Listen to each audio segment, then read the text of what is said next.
नमस्ते।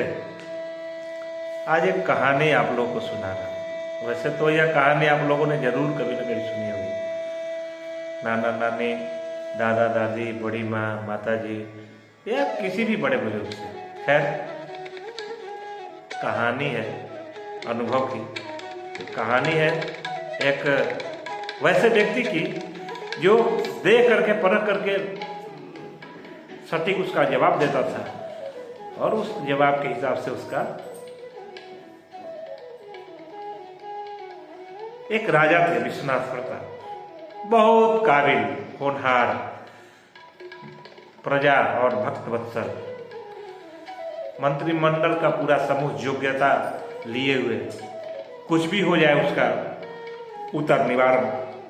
एक बार वो अपनी राज्यसभा में बैठ करके कोई काम संपादित कर रहे थे। एक व्यक्ति आया, कहा कि मुझे अपने यहाँ रख लीजिए। राजा मुस्कुराए कि मेरे यहाँ तो कोई पद खाली नहीं है, लेकिन फिर भी कोई विशेषज्ञता होगी तो सोचेंगे। बोला कि मेरी विशेषज्ञता का क्या है, जब आप निरुत्तर हो जाइएगा, जब आपका मंत्री परिषद पूरा निरुत्तर हो जाएगा, उसका जवाब मैं दूंगा। राजा का ये बहुत अच्छी बात है, रह जाइए।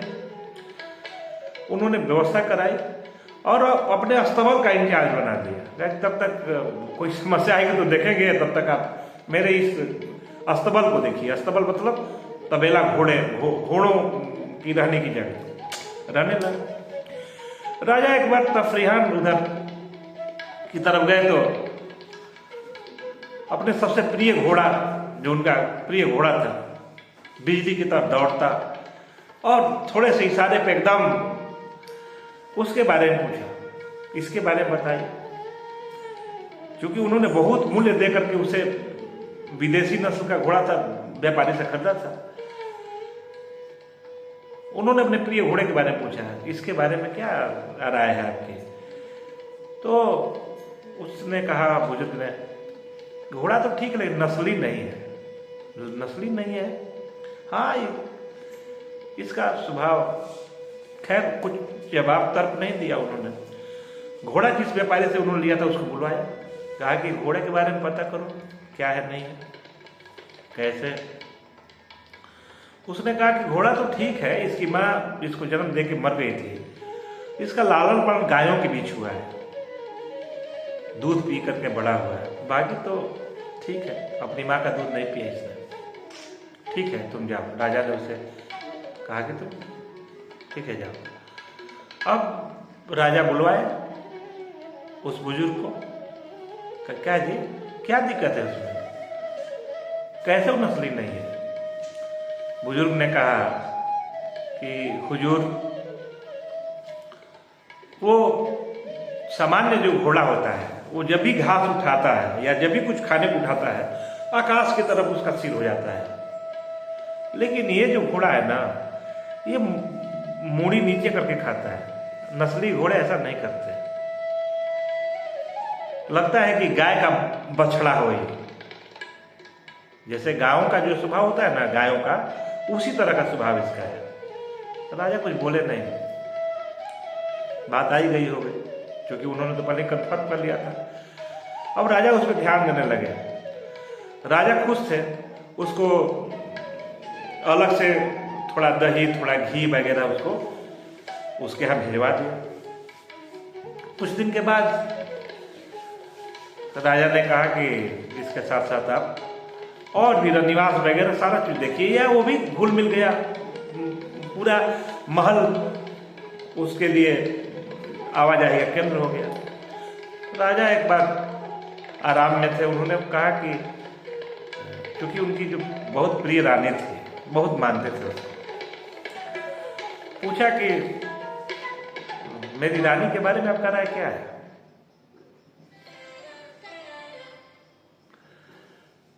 उसने कहा कि अगर जान बख्शे तो एक बात कहो।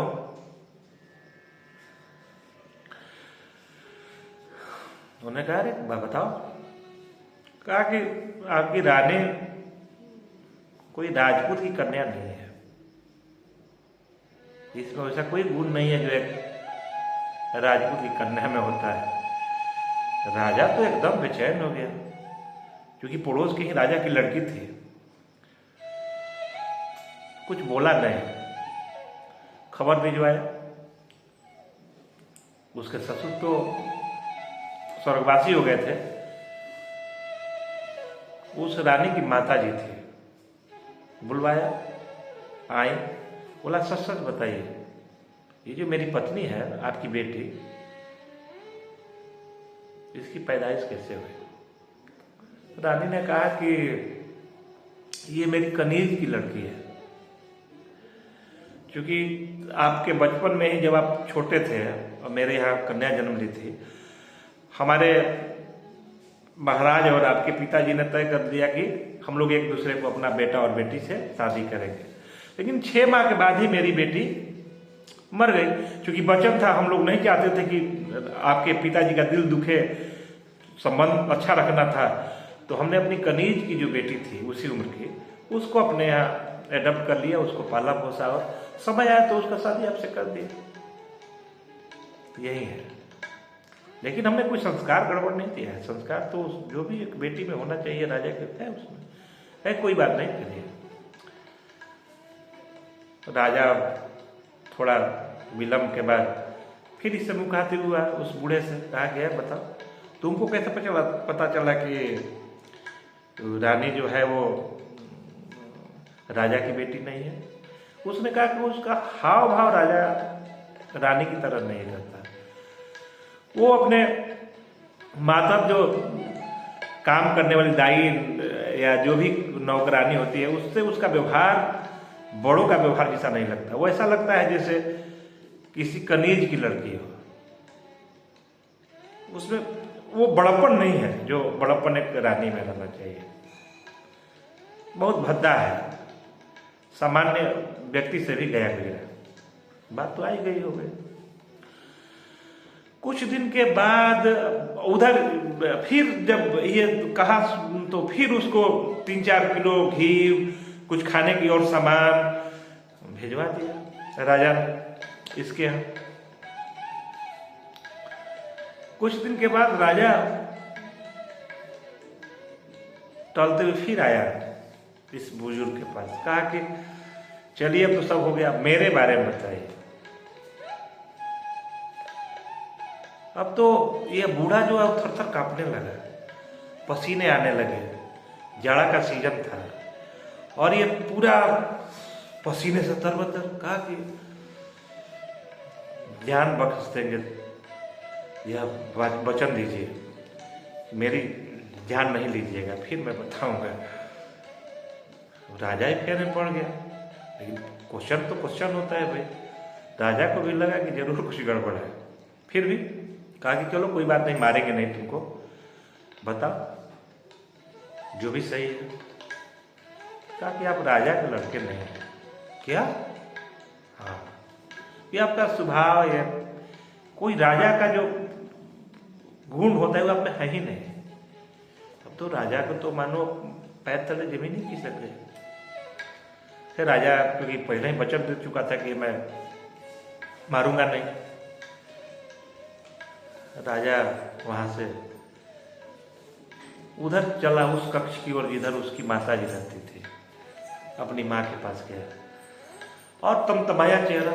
रानी ने कहा क्या हो गया बेटा, इतना तमतमाए हुए क्यों हो? मेरे सामने तो तुम्हारा जो चेहरा है वो जमीन की तरफ रहता है, संयत रहता है, और आज पहली बार देख रही हूँ कि तुम्हारा चेहरा तमतमाया हुआ है। क्या बात है, बोलो। राजा ने पूछा मैं किसका बेटा हूं?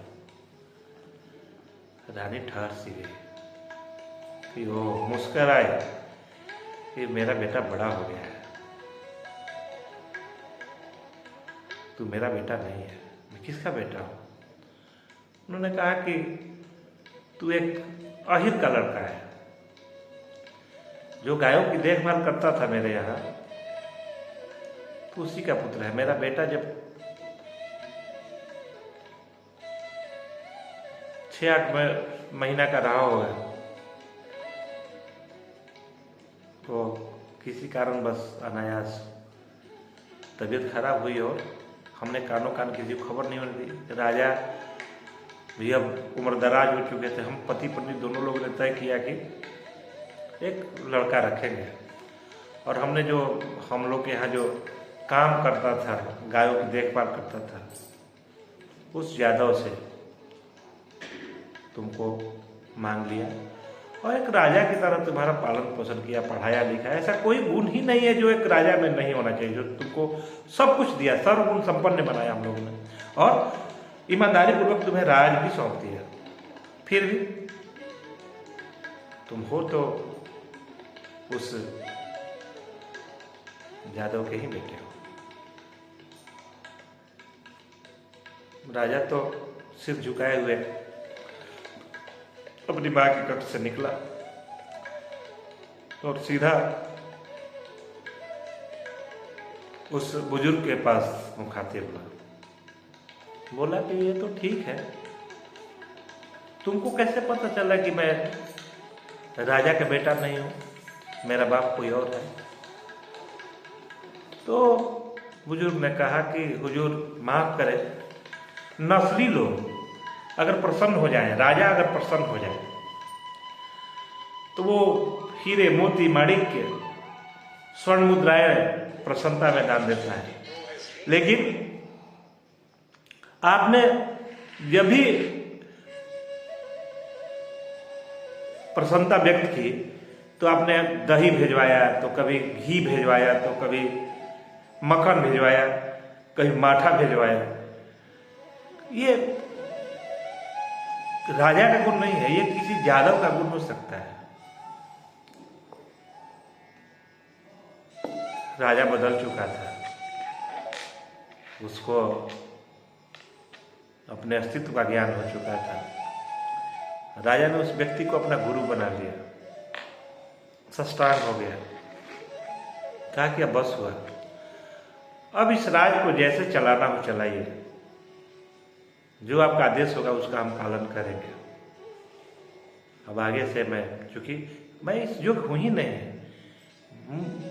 मेरी समझ, मेरी बुद्धि, मेरा चातुर्य इतना छोटा है कि मैं एक सामान्य आदमी को नहीं परख सकता, तो मैं राजा बनने का तो गुण ही नहीं रखता हूं। कहने का मतलब यह है कि आप कितने बड़े हैं, यह आपके व्यवहार से ज्ञात होता है। आप जो दूसरे को देते हैं उसके बदले में परस्पर, उससे आपकी तुलना होती है। और खानदानी और रईस लोग, अच्छे व्यक्ति, छोटी से छोटी खुशी को, छोटी सी छोटी आपकी समझदारी को जब पुरस्कृत करने की स्थिति में होते हैं, तो वो सब कुछ देते हैं जो एक सामान्य व्यक्ति को नसीब नहीं होता। छोटी छोटी चीजों से ऊपर उठ जाते हैं। आप परस्पर आप देखे होंगे अपने जीवन में, ऐसे ऐसे छोटे लोगों से पाला पड़ जाता है कि अच्छे समय तक याद रखता है आदमी, और फिर कोई अच्छा आदमी भी अगर मिलता है तो शक की निगाह से उसे देखता है आदमी। ये भी वैसा ही ना हो, इसलिए जहाँ तक संभव हो सके सकारात्मक ऊर्जा बनाए रहनी चाहिए और एक आह्लादकारी और समन्वयवादी चरित्र का परिचय देकर के अपने आसपास रहे लोगों के लिए सोचना चाहिए। ईश्वर अगर बड़ा बनाया है तो बड़प्पन जरूरी है। धन्यवाद।